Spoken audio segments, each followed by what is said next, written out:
오늘 20장은 아브라함이 다시 이사하는 내용으로 시작을 합니다. 왜 이사를 하게 됐는지 그 기록은 나타나 있지 않아요. 그냥 다시 기근이 찾아와서 옮기게 됐을 수도 있고, 아니면 가능하면 끔찍한 소돔에서 멀리 옮기고 싶다라는 생각을 했을지도 모르겠어요. 아니면 지금 아브라함이 원래 머물렀던 곳이 산지이기 때문에 좀 좋은 곳으로 옮겨야 되겠다라는 생각이 있었을지도 모르겠어요. 서쪽 산지에서 동쪽 해안가에 좀 평평한 땅으로 옮기게 되는 그런 모습입니다. 그 부분에 대해서는 뭐 그렇다 할 만한 내용이 없는데, 옮기고 난 이후에 사건이 생기기 시작하는 것입니다. 저 2절 말씀 같이 읽습니다. 2절 시작. 내 동생이라고 말했습니다. 그러자 그랄 왕 아비멜렉이 사람을 보내 사라를 데려갔습니다. 다시 아브라함이 아내 사라를 여동생이다라고 이야기하고 있습니다. 저희는 벌써 12장에서 이런 사건이 한번 일어난 걸 알고 있습니다. 아브라함이 하나님의 말씀을 따라서 25년 전에 하란을 떠나서 가나안 땅으로 들어왔을 때 거의 25년 전에 아브라함이 똑같은 수법을 쓰다가 이집트에 가서 바로에게 된통 한번 혼이 난 적이 있습니다. 여러분 어떤 것을 깨닫게 되십니까? 진짜 끔찍하게 안 변한다라는 것을 깨닫게 됩니다.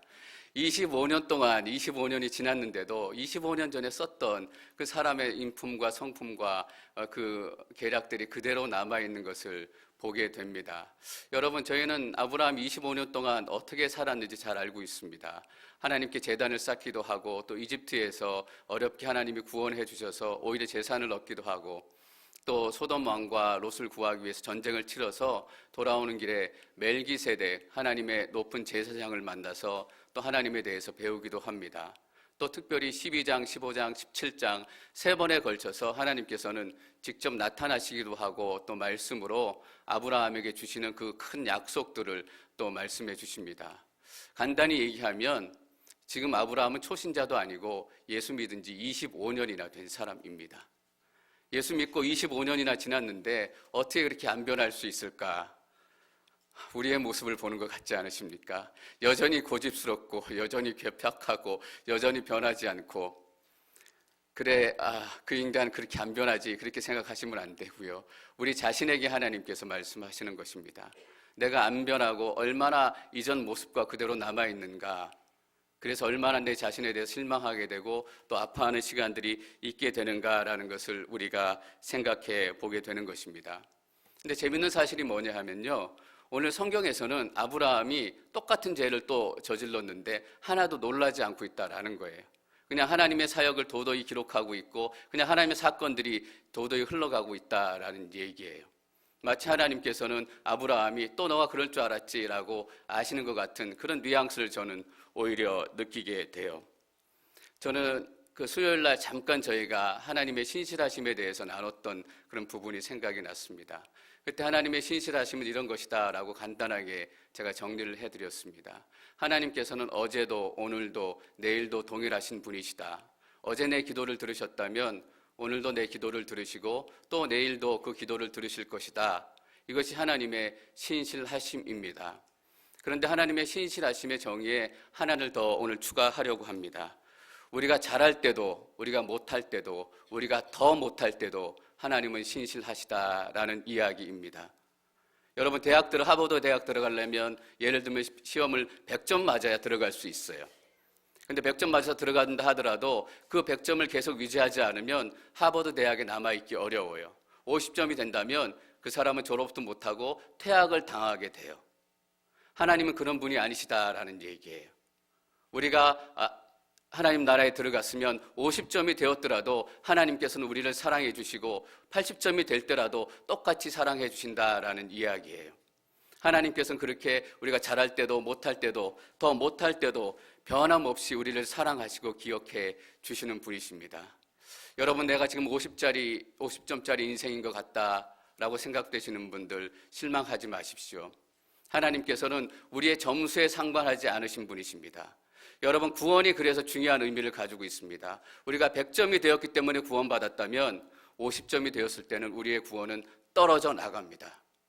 근데 하나님께서 우리를 사랑하시고 구원하시고 지키시기로 결정하셨기 때문에 우리가 구원을 받은 것입니다. 그래서 우리가 50점이 될더라도 우리의 구원이 흔들리지 않고 안심이 되는 것입니다. 물론 우리가 50점짜리 인생으로 살아가는 게 좋다라는 의미는 아닙니다. 늘 80점, 100점짜리 인생이 되도록 우리가 기도하고 힘써야 하지만 넘어지고 쓰러질 때라도 하나님께서는 하나님의 구원의 사역을 우리 인생 가운데 도도히 이루어 가신다라는 것입니다. 여러분, 하나님은 신실하십니다. 하나님은 변치 않으십니다. 그것이 우리의 구원의 유일한 소망입니다. 아브라함은 재범입니다. 전과가 있습니다. 근데 더 나쁜 게 뭐냐면 계획 범죄라는 거예요. 치밀하게 계획하고 이 범죄를 행했다는 것이 더 큰 문제가 되는 것입니다. 저희가 좀 띄어서 13절 말씀을 함께 읽습니다. 13절 시작. 그래서 저를 아버지 집에서 떠나보내실 때 제가 그녀에게 말하기를 당신이 내게 베풀어 준 호의는 이것이요, 우리가 어디를 가든지 당신은 그는 내 오빠라고 해주시오 라고 했습니다. 떠날 때부터 이미 25년 전에 이렇게 살아가자라고 치밀한 계획을 세웠습니다. 갑자기 그랄 땅에 와서 또 이집트 땅에 가서 갑자기 어려운 일이 생겨서 임기응변으로 당황스러워서 그렇게 한 것이 아니라 이미 하란 땅을 떠날 때부터 이렇게 살자라고 자신의 삶의 방식들을 다 정해 놓은 것입니다. 그래서 이집트에서도 그랬고 그랄 땅에서도 똑같이 사라를 내 여동생이다라고 소개를 하는 것입니다.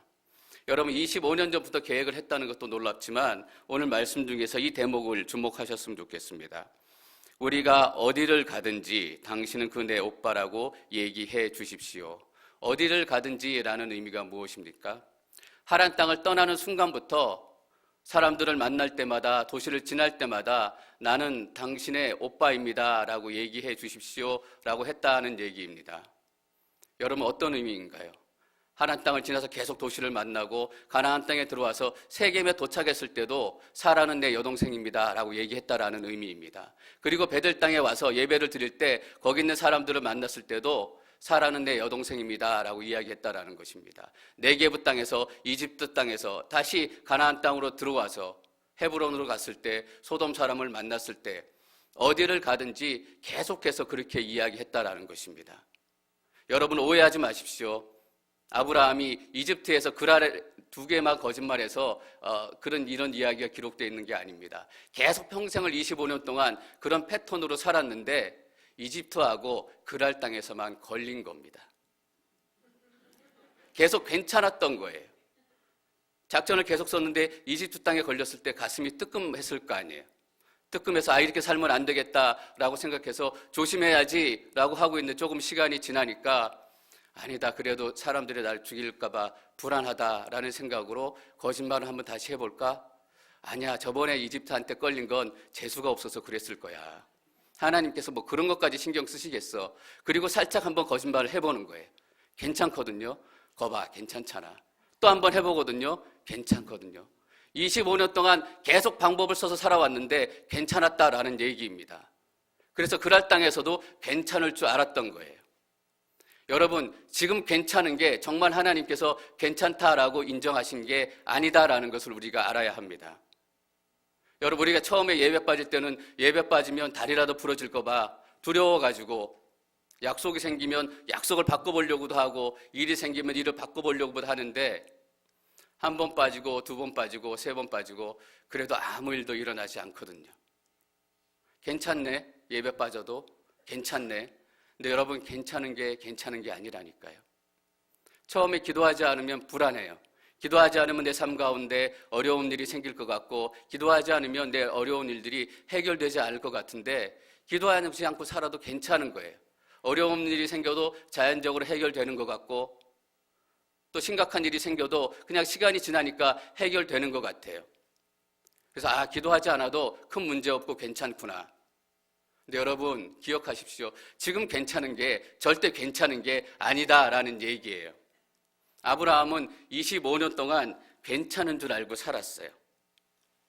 그런데 하나님께서는 반드시 우리가 괜찮다라고 생각했던 그 문제들을 다루실 때가 있다라는 거예요. 언제예요? 하나님과 더 깊은 관계를 원하실 때, 하나님에게 더 헌신된 사역을 원하실 때, 하나님께서 우리에게 더 큰 축복을 베풀어 주시기 전에 하나님께서는 25년 동안 괜찮다라고 생각했던 아브라함의 문제를 만지기 시작하시는 거예요. 여러분, 아브라함이 표정을 한번 생각해 보세요. 사라가 아비멜렉이 보낸 군사들에 의해서 끌려갈 때 속으로 이렇게 생각했을지 모르겠어요. 하나님, 제게 1년 후에 아들을 주신다면서요. 근데 사라가 끌려가다니 그게 정말이에요?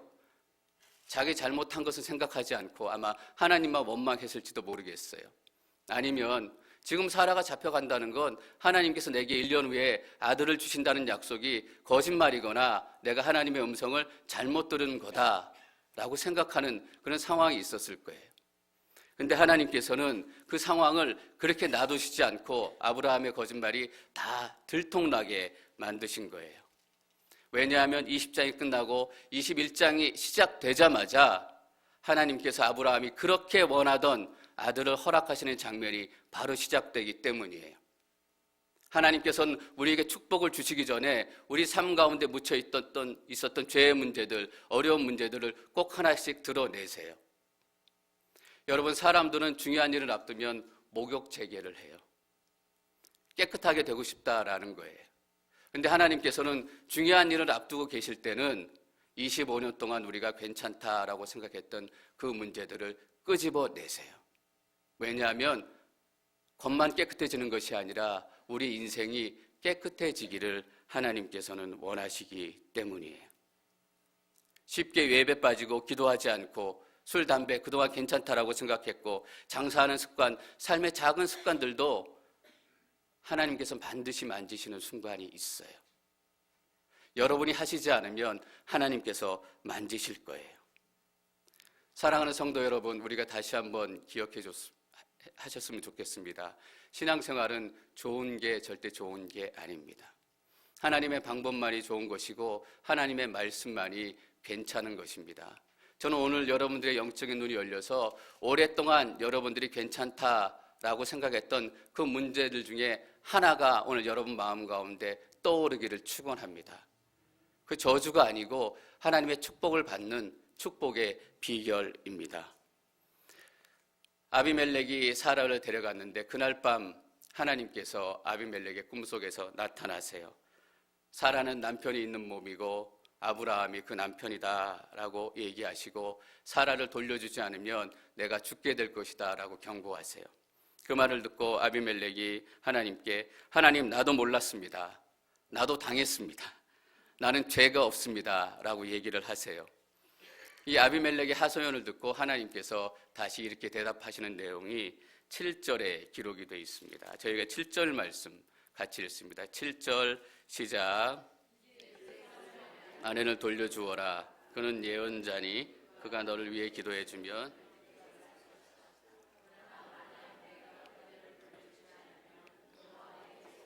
미 다 죽게 될 것이다. 하나님께서 이제 그 사람의 아내를 돌려주어라 말씀하시고 뜬금없이 아브라함을 이렇게 소개하십니다. 그는 예언자니. 저였다면 제가 아비멜렉에 이런 얘기할 때 제 얼굴이 화끈거렸을 것 같아요. 아브라함이 어떤 상태예요 지금? 가정도 하나 지키지도 못하고 아내 하나도 제대로 지키지 못해서 거짓말시키고 아내를 붙잡혀서 보낸 그 상황에서 하나님께서 나타나셔서 아브라함은 예언자다라고 아비멜렉에게 얘기하시는 거예요. 여러분, 이렇게 한번 상상해 보시면 쉬워요. 저기 길거리에 지금 술 먹고 취해서 쓰러져 있는 그 청년이 하나 있는데 옆에 가던 사람에게 이렇게 얘기하는 거예요. 쟤가 제 아들이에요. 얼마나 얼굴이 화끈거리고 창피하겠어요. 근데 하나님은 그는 예언자니라고 얘기하시는 걸 하나도 창피하지 않으세요. 그리고 한술 더 뜨시는 거예요. 그가 너를 위해 기도해주면 내가 살 것이다. 하나님이 아비멜렉을 살려주는 게 아니라 아브라함의 기도로 아비멜렉이 살아나게 될 것이다 라고 말씀하시는 거예요. 술 먹고 쓰러져 있는 것만 해도 창피한데 이렇게 얘기하는 거예요. 엄마가 제가 공부 열심히 해가지고 이 나라를 살리는 놀라운 판사가 될 거예요. 여러분, 말이 되는 얘기라고 생각하세요? 근데 하나님께서는 하나도 창피해하지 않으시고 이 상황 가운데서 그는 예언자니라고 얘기하세요. 여러분, 놀라운 사실이 무엇인 줄 아세요? 성경에서 예언자라는 단어가 쓰인 곳이 이곳이 처음이에요. 근데 이것이 어떤 자리예요? 거룩하게 아브라함이 사명을 받는 자리도 아니고 아브라함이 대단하게 예배하거나 기도하는 자리도 아니에요. 그냥 또 한 번 아브라함이 쓰러지고 또 한 번 아브라함이 엎어지고 또 한 번 아브라함이 절망 가운데 있는 그 자리예요. 아브라함에게는 아무것도 없는 그 자리에서 하나님께서 아브라함을 예언자다라고 소개하고 계시는 거예요. 여러분, 우리 인생 가운데 무엇이 있는지 우리는 다 알 수 없어요. 어떻게 보면 우리가 우리 인생을 어떻게 보느냐, 이건 하나도 중요하지 않아요. 우리의 자녀들을 생각해 보세요. 우리가 우리 자녀들을 어떻게 보느냐라고 생각하는 것은 하나도 중요하지 않다라는 이야기예요. 하나님께서 내 인생을 어떻게 보시고 하나님께서 우리의 자녀들을 어떻게 보시고 무슨 이름으로 부르시느냐, 그게 더 중요하다라는 얘기예요. 사람들이 베드로를 고기 잡는 어부라고 불렀을 때 예수님께서는 그를 고기 잡는 어부라 부르지 않으셨어요. 뭐라고 부르셨어요? 사람 낚는 어부다라고 부르셨어요. 그리고 반석이다라고 부르셨어요. 그리고 그 위에 교회가 세워질 것이다 라고 부르셨어요. 여러분, 지금 아브라함은 100살을 몇 달 남겨두지 않고 있는 그런 상황 가운데 있어요. 그 상황 가운데서 지치고 힘들고 패배감과 절망감과 그 아브라함에게 하나님께서 새로운 영적인 사명과 도전을 주시는 거예요. 저희 공동체에 분명히 나이 드신 분들이 많아요. 근데 더 분명한 것은 아브라함보다 연세가 많으신 분이 없다라는 거예요. 100살을 몇 달 앞둔 아브라함이 생애 처음으로, 성경의 처음으로 예언자라고 불렸다면 우리 인생 가운데 하나님께서 어떤 일을 행하실지 우리는 기대해도 좋다라는 의미 아니에요.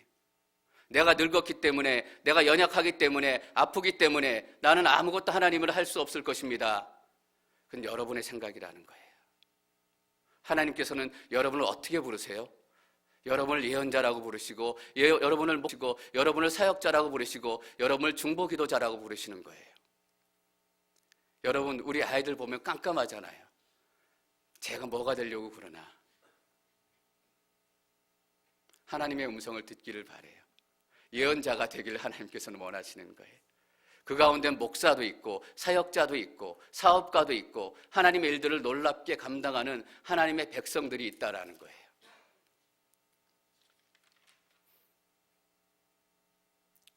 저는 오늘 이 부르심의 소리를 여러분들이 동일하게 들을 수 있었으면 좋겠습니다. 아브라함은 절대 기도하는 자리에서 하나님께서 예언자다라고 세우지 않으셨어요.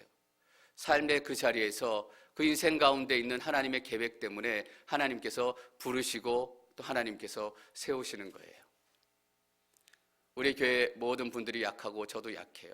근데 이 말씀을 묵상하면서 또 한 번 저는 소망을 갖게 되는 것입니다. 하나님께서 부르셨다면, 하나님께서 우리 앵커리지 온누리 교회를 세우셨다면 우리 인생에도 우리 교회에도 새로운 소망이 시작된다라는 것입니다. 그 소망이 오늘 우리 삶 가운데 시작되기를 축원합니다. 아브라함의 문제가 여기서 끝나는 게 아닙니다. 저희가 12절 말씀 같이 읽습니다. 12절 시작.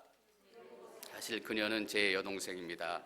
제 어머니의 딸은 아니지만 제 아버지의 딸인데 제 아내가 된 것입니다. 이복동생이에요. 이백동생하고 결혼해서 여동생이다라고 얘기하는 것이 맞다라는 얘기예요. 그 얘기를 시작하면서 그리고 사실은 이렇게 얘기를 시작해요. 나에게도 변명이 있고 핑계가 있고, 여러분 그런 이야기 있잖아요. 핑계 없는 무덤이 없다. 아브라함이 이렇게 25년 동안 계속 거짓말을 치고 살면서 때때로 죄책감이 들어오기 시작했을 거예요. 아, 이렇게 살아도 되나? 그때마다 스스로 자기를 미안했어요. 괜찮지. 사라는 원래 내 이복 여동생인데 여동생이라고 얘기하는 게 뭐 나쁘겠어. 그냥 이렇게 살아도 돼. 늘 마음에 걸리고 죄책감이 들 때마다 스스로 변명하고 스스로 미안하고 스스로 책임을 회피해 나간 거예요. 여러분, 우리가 예배 좀 빠지면 또 어느 정도 못 나오게 되면 마음이 어쨌든 불안해지잖아요. 그때 우리 스스로 위안하는 게 뭐예요? 삶 속에서 예배 드리는 게 더 중요하다고 목사님이 말씀하셨어. 내가 교회 가서 예배 드리지는 못하지만 내가 삶 가운데 찬양도 하고 예배 드리잖아. 그러니까 괜찮아. 스스로 미안해요. 기도하지 않고 살면 불안해요. 그러니까 어느 시점 가면 스스로 미안해요. 목사님이 삶 속에서 그냥 일상적인 삶 가운데 드리는 기도가 더 중요하다고 말씀하셨어.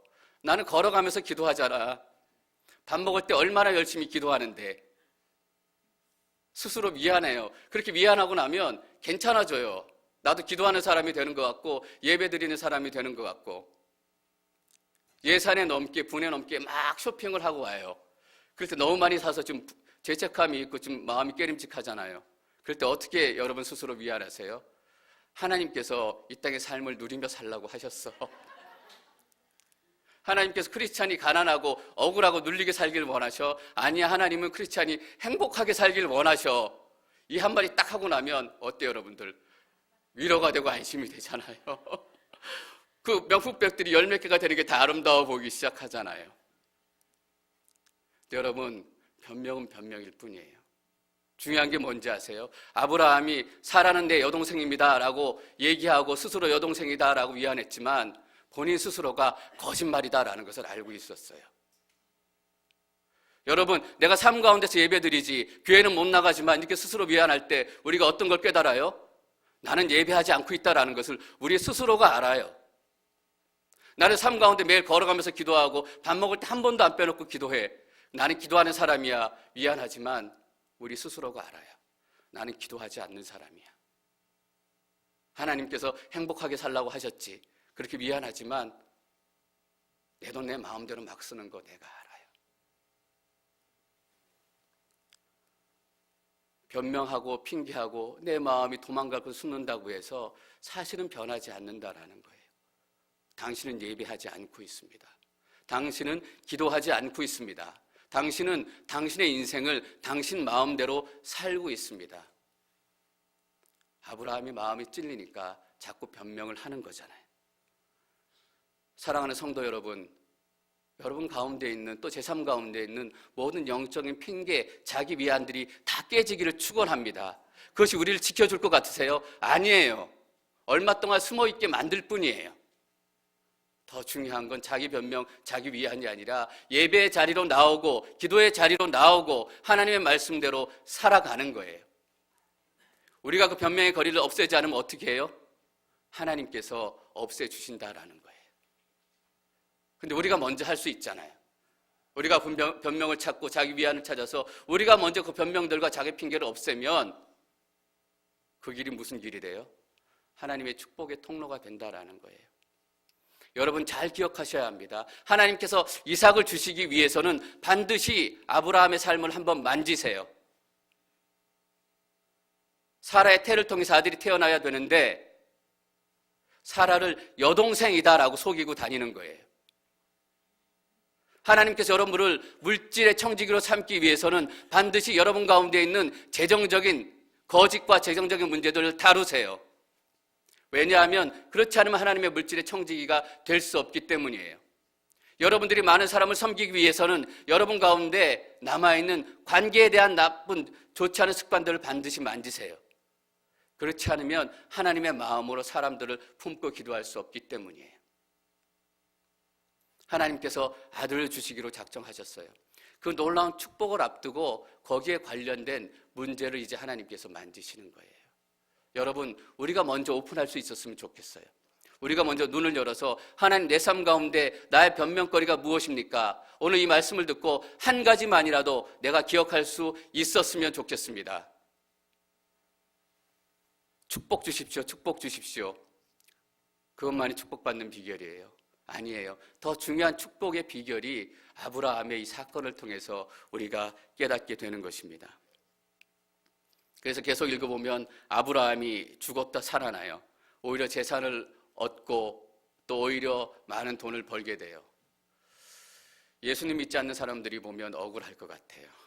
어떤 사람들은 뒤로 자빠져도 코가 깨지는데 아브라함은 거짓말을 해도 돈이 생기고 거짓말을 해도 은덩이가 생겨요.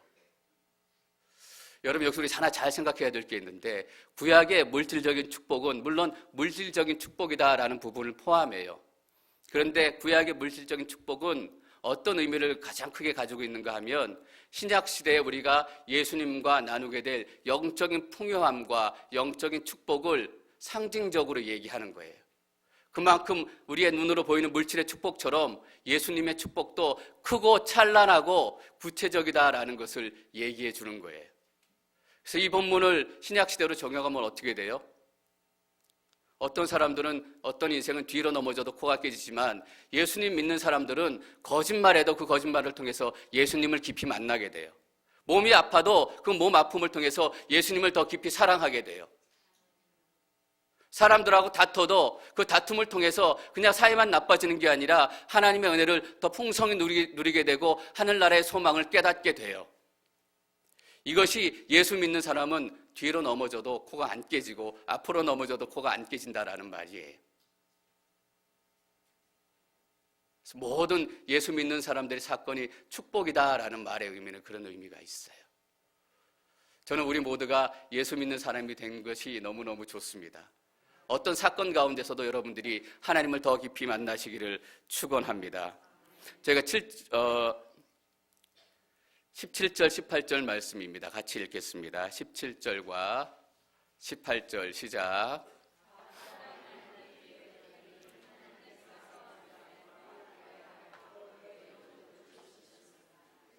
그들이 아이를 가질 수 있게 됐습니다. 여호와께서 아브라함의 아내 사라 때문에 아비멜렉 집안의 모든 태를 그동안 닫으셨습니다. 아브라함이 기도했어요. 하나님 말씀대로 이 가정을 살려주십시오, 이 가정의 태를 열어주십시오라고 기도하니까 그 집안에 태가 열리고 아이 낳지 못하던 그런 것들이 다 고쳐졌어요.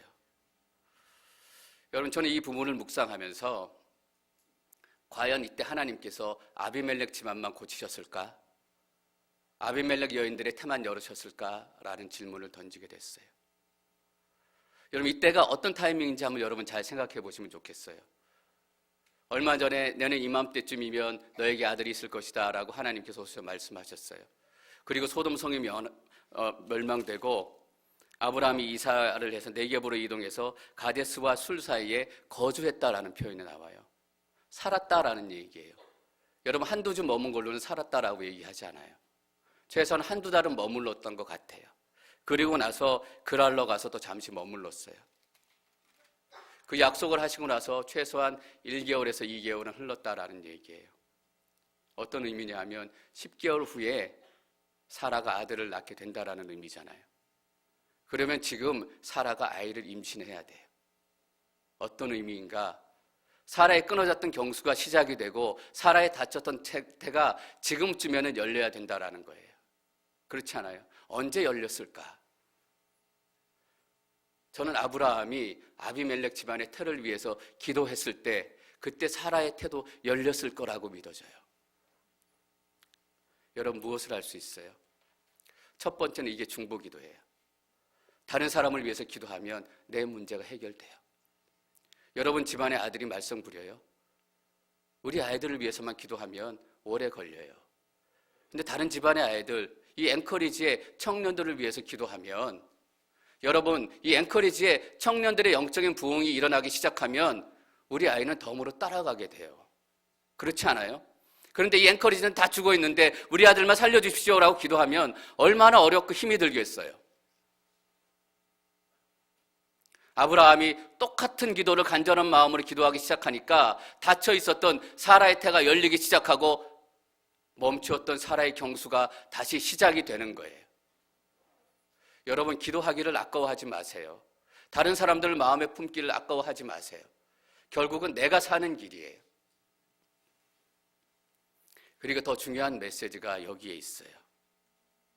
아브라함이 아비멜렉의 집안에 태를 열어달라고 기도했을 때 그 태가 열리고 또 아마도 사라의 태도 열렸을 거라고 생각이 되는데, 이때 아브라함과 사라가 깨닫게 된 건 뭐예요? 태를 열고 닫으시는 분은 하나님이시다라는 거예요. 21장의 1절에 아들을 낳기 전에 가장 아브라함과 사라에게 필요한 믿음이 무엇이라고 생각하세요? 이 아들은 하나님께서 주신 아들이다라는 것을 그들이 믿음으로 확실하게 믿는 거예요. 여러분, 열심히 기도하고 좋은 직장에 시험 쳐서 들어갔어요. 근데 시험에 붙어가지고 직장에 들어가면 어떻게 생각해요? 이렇게 얘기해요. 내가 공부한 문제가 많이 나왔어. 아니에요. 하나님께서 도우신 거예요. 여러분, 100살이 넘어서 아브라함이 아들을 얻었어요. 사라가 90살 때.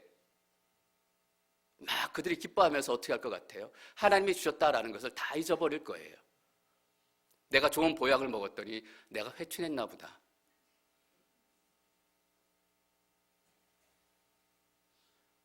하나님께서 이삭을 왜 아브라함에게 주셨어요? 늦은 나이에 늦둥이 키우는 재미 보라고 주신 게 아니잖아요.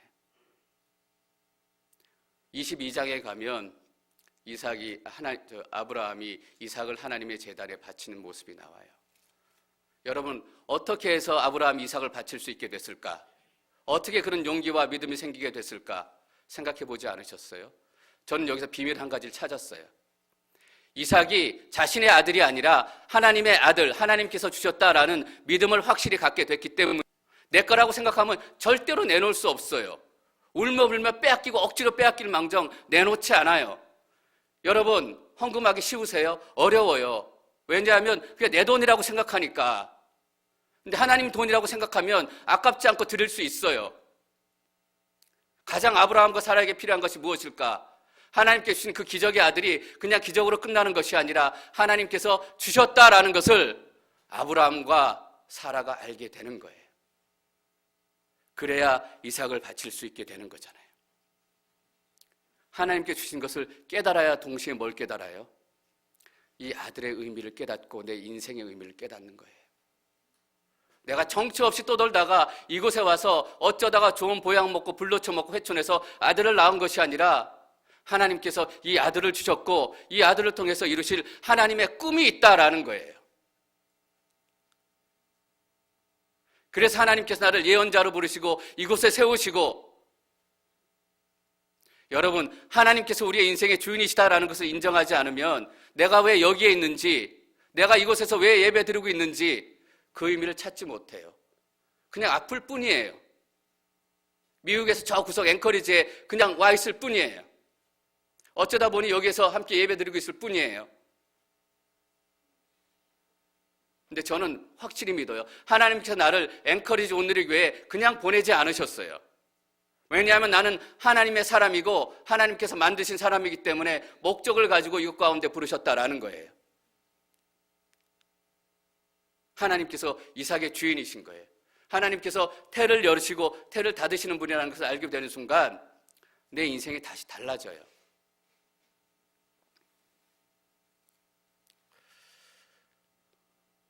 이 사건을 통해서 하나님께서는 21장 1절에 이삭의 탄생을 미리 준비하세요.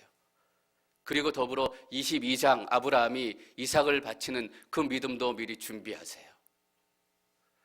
여러분, 아브라함이 자기 믿음이 좋아서 이삭을 바쳤다라고 생각이 되세요? 자기 믿음이 좋아서 열심히 노력해서 믿음의 아버지가 되었다라고 생각하세요? 아니에요. 누가 아브라함의 믿음을 준비하세요? 하나님께서 준비하시는 거예요. 누가 아브라함의 마음을 미리 만져주세요? 하나님께서 만져주시는 거예요. 그래서 믿음은 은혜입니다 라고 얘기하는 거예요. 그래서 구원은 은혜입니다 라고 얘기하는 거예요. 내가 그냥 예배하는 것 같고 그냥 눈물 흘리는 것 같지만 하나님께서는 이전의 많은 사건들을 통해서 이미 내 마음 가운데 그 믿음이 생기고 그 눈물이 시작이 되고 그 기도가 시작될 수 있도록 나를 만지시고 준비시키신 거예요. 여러분, 아브라함과 사라는 뚝 떨어지지 않았어요. 25년 동안 지겹고 악착같이 옛 습관을 버리지 못했지만 그 가운데서도 하나님의 도도한 구원의 계획이 멈추지 않는 거예요. 여러분, 믿음이 은혜이기 때문에 우리 가운데 소망이 있습니다. 구원이 은혜이기 때문에 우리 가운데 소망이 있는 것입니다. 우리의 눈이 열려서 변명거리가 하나 더 드러나게 되고 핑계거리가 하나 더 늘어나게 되기를, 또한 드러나게 되기를 축원합니다. 그리고 하나님의 음성을 들으십시오. 내가 너를 예언자라고 부르니, 내가 너를 기도하는 사람이라고 부르니, 내가 너를 다른 사람을 돕는 사람이라고 부르니, 이 음성이 오늘 여러분 가운데 들려지기를 축원합니다.